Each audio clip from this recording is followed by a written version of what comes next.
Xin kính chào quý vị đến với chương trình Đời sống của anh ta, trở lại với luật sư Minh và cũng như là anh John của Public Insurance Adjuster. Thì hồi nãy luật sư Minh vừa chia sẻ là about cái pay của anh John, thì do you want to update anything, luật sư? Dạ, thì hồi nãy Minh có hỏi rõ ràng cho mọi người biết là cái cách nào anh ta nhận cái số tiền cho một cái dịch vụ của anh ta cho mọi người. Thì anh John đã nói như vậy, nếu mà mọi người liên lạc ảnh thì tức là cái phỏng vấn, cái consultation hoàn toàn miễn phí. Rồi tùy vào cái hồ sơ hoặc là tùy vào cái thiệt hại, cái số tiền anh ta sẽ lấy cái phần trăm. Thì phần trăm có thể 10, 15, 20. Thì trong cái đó là mình sẽ thương lượng với nhau rồi ký hợp đồng. Nếu mà cái trường hợp mình không được đồng nào, không được tiền bồi thường, thì anh ta sẽ không có, mình không cần phải trả, hoặc là mình cũng không cần phải trả tiền trước. Yeah. I see. John, did you want to share anything else we have not asked about?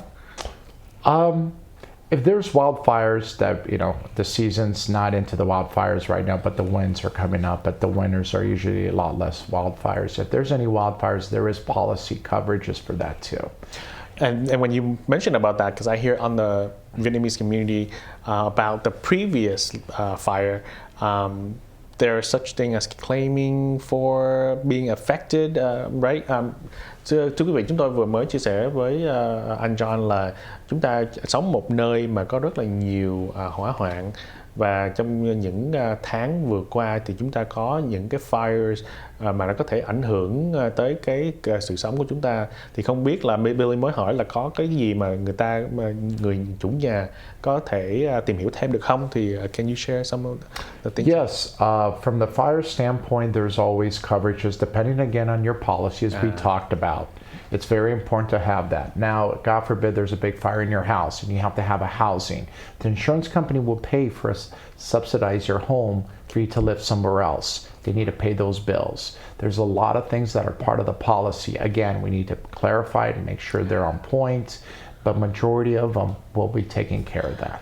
So that means khi mà quý vị coi lại cái bảo hiểm của mình, coi bảo hiểm đó có cho phép chúng ta mướn một chỗ nào đó ở trong khi mình sửa chữa nhà hay không, thì không biết là luật sư Minh có những lời chia sẻ gì không? Có một điểm mình muốn làm rõ cho mọi người hiểu thêm là khi mà cái nhà của mình bị cháy thì bảo hiểm nó sẽ cho tiền mình đi mướn một cái căn nhà tương đương với các nhà của mình đang ở. Thí dụ mình đang ở, trong cái trường hợp thí dụ mình đang ở nhà ở ngay bãi biển, nhà rất là đẹp ngay bãi biển, mà nhà của mình bị cháy thì nó phải cho mình cái số tiền tương đương mướn một căn nhà giống như vậy, cũng ở ngay bãi biển luôn. Thành ra nếu mà mọi người không hiểu cái vấn đề đó, có thể nó cho mọi người cái tiền rẻ hơn chút, đi xa hơn chút này nọ. Thì có những cái điểm rất là chi tiết nhỏ nhặt mình không biết tới, bảo hiểm nó sẽ tìm cách ăn vàng của mình. So you were talking about free consultation. People just call you once again. Absolutely.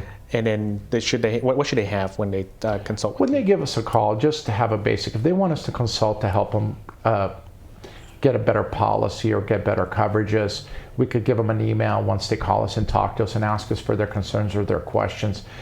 More than anything, we want to help the people out there. I've seen tragedies out there that people are left homeless, and it's a bad thing with families and kids, and the insurance company denies you, and it's a very sad thing. And that's the one thing we want to avoid with everybody. With the recent fires and the past fires, you know how there are dust in the air flying through. You were talking about how if it affects our addicts or anything. Can you share with some information, maybe something general? When there is dust and there's debris in the air, it could get into air conditioning and it goes inside your house, and you're breathing that. There is a policy in your policies that we could go in there and it has to be cleaned out. So you could have filtered air, you could have clean air for your family to breathe. That also could be part of your policy that's covered, that your policy needs to compensate you for, to make sure you guys are safe in your own home. So when these policy covers you, does that mean your insurance is going to go up eventually, or? Not necessarily. Now that some of the, California right now with insurance companies is a little bit in turmoil, but not necessarily. Some of these things are part of a policy that's what you pay for every month. Now, if there's a big loss and there's things going on, every carrier is different with the guidelines with some of that. I can't say yes or no to that because that would be a misleading statement. That's and I would never want to do that. Kính thưa quý vị, Billy vừa mới hỏi là trong quá khứ lịch sử của bang California, chúng ta có những cái vụ cháy rừng, trường vụ cháy thì thường nó có những cái bụi nó bay vào cái nhà của chúng ta thì nó sẽ ảnh hưởng cái hệ thống lọc khí của chúng ta.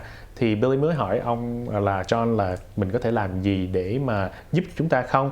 Thì ông John nói rằng tốt nhất là mình coi review cái policy của mình để coi cái policy bảo hiểm của mình có cover cái làm sạch sẽ hoặc là clean cái address của quý vị hay không, để mà cho cái công ty bảo hiểm đó bồi thường hoặc là giúp cho quý vị một cách thỏa đáng. Tại vì chúng ta trả tiền hàng tháng cho bảo hiểm thì phải coi là bảo hiểm có cover cho chúng ta hay không.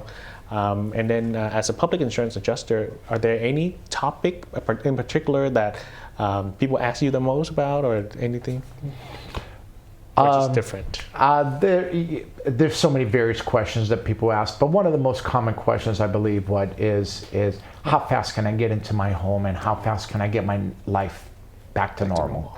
And that is entirely up to the client right away to get the measurements, to call us, to activate the claim, to get it going. And it's so important, the first 2-3 steps of an insurance claim. I cannot stress that more than anything. You gotta act, you gotta be proactive. You have to start doing things. For example, I have a State Farm loss right now. We are in our third adjuster and we're 7 months and the people still can't even start their construction. It is so sad. John, a quick question. What's the average time of a case? Average time, depending on the size of the loss. If it's something along the lines of a big fire loss, some of the protocols is we have to have plans, we have to agree on a scope of work. Because the way the process goes is if this, for example, the studio gets burned down, God forbid, we got to come in here and evaluate the loss. Then when we evaluate the loss, we're going to present the insurance company with the valuation. Well, then they're going to come back and kind of punch us around and thinking that they know it more than we do, which we are also construction license holders. And then it goes back and forth. But once everything's settled in, once we settle the case, it's up to the client who they want to hire to repair their work and get back into their home. We could also help with that process as well. So from the time you file the claim to the time they accept the settlement, what's the average in your experience? 2 years, 3 years? Maybe sometimes 3 to 7 months, maybe sometimes 1 to 15 months that we could help out with. So is there any time that you have to go to court or go to trial on that issue? Unfortunately, yes, there is times that the insurance company does not want to settle an amount that we believe the client should get. And then we have affiliated attorneys that we work with that we are able to turn it over to it. Or if they decide to hire a general contractor, because it's up to the client who they want to hire after they get a settlement. We could just help them with consulting with the construction. As long I'm a licensed constructor, but I cannot take the case on because it's conflict of interest. It's only I only represent as a public adjuster. Would you like to translate what you asked? Mọi người thì Minh Tâm có hỏi rõ anh cho nó là trong cái khoảng thời gian bao lâu khi mà hồ sơ mình vỡ hồ sơ cho cái lúc mình đóng hồ sơ, thì thật sự khi mà anh tới mình liên lạc với anh sẽ tới anh tìm hiểu cái tình trạng thiệt hại ra sao, anh sẽ liên lạc với bảo hiểm, thì tất nhiên bảo hiểm nó sẽ tới rồi hai bên sẽ đấu với nhau trong cái thời gian có thể là từ 3 tới 6 tháng hoặc là tới 1 tới 2 năm tùy vô cái thiệt hại nặng hay nhẹ. Nhưng mà đa số những hồ sơ đều là settle, tức là đều đóng kết thúc. Ngoại trừ là cái người bảo hiểm không có muốn settle thì họ sẽ mướn cái người luật sư để mà đi cãi lại, và cũng như là anh John sẽ tìm một cái người luật sư để mà giúp cho thân chủ của em. Trở lại với public insurance adjuster, are there any thing that you would like to share with the public about this new 2024 year? To make their life easy, probably when calling you. Call us right away. Okay. But no, just more than anything right now, the insurance companies are tightened up so much that they want to put you through, they want to bring back as much money because their claim is they're losing so much money in California. And people think that they don't need us or they don't need some help. If they're going through something like this, it's so important to get some support. With that said, does that mean, God forbid, hypothetically, if a family homes get burned down and only the kids are available, luật sư Minh, is it important to have a directive or some sort of a will or a trust to give instruction like, hey, contact the public insurance adjuster? Or... Nếu mà cái trường hợp nó xảy ra thì tự động cái thành ra Minh Tâm xin nhắc nhở mọi người mình nên có một cái trust. Tại vì nếu cái trường hợp đó xảy ra thì phải có một người nào đó đứng ra liên lạc với anh John. Thì nếu mà thật sự cha mẹ không đó thì có thể nhờ một người lớn nào đó. Nhưng mà nếu mà không thì bảo hiểm sẽ trả, nhưng mà cái đó nó sẽ đi thẳng do cái hai đứa con, hai người con. Nhưng mà nếu mà hai người con dưới tuổi thành niên thì họ sẽ tìm một cái người nào đó đứng ra để gọi là điều khoản cái số tiền đó. Nhưng mà mọi người nhớ cái will, cái di chúc chỉ là cái chỉ thị cho tòa ai là người nhận bao nhiêu tiền. Nhưng mà khi mà có tòa nhận được cái chỉ thị đó rồi, tòa sẽ lấy tiền rất là cao, cái tiền lệ phí và cái tiền luật sư. Mọi người nên có cái trust. Cái trust thì nó sẽ đi thẳng luôn cho tới cái người mình muốn nhận, không cần phải qua tòa hoặc là không cần phải qua luật sư. Thank you very much, luật sư Minh, and thank you very much, John. This is the year of the dragon moving forward in 2024. I wish you guys a great health and prosperity. Looking forward to see you in our community once again. Would you like to say anything to our Vietnamese community before you say goodbye? I'd like to wish everybody health and happiness and a great 2024. And we will see you not too long from here. In the future, absolutely. Đến. Chúc mọi người năm mới vui khỏe và tràn đầy sức sống. Đến đây Billy xin gửi lời chào đến quý vị khán thính giả của đài IBC TV và xin kính chúc quý vị một năm mới an khang thịnh vượng và hẹn gặp lại quý vị trong chương trình kỳ sau. Xin chào.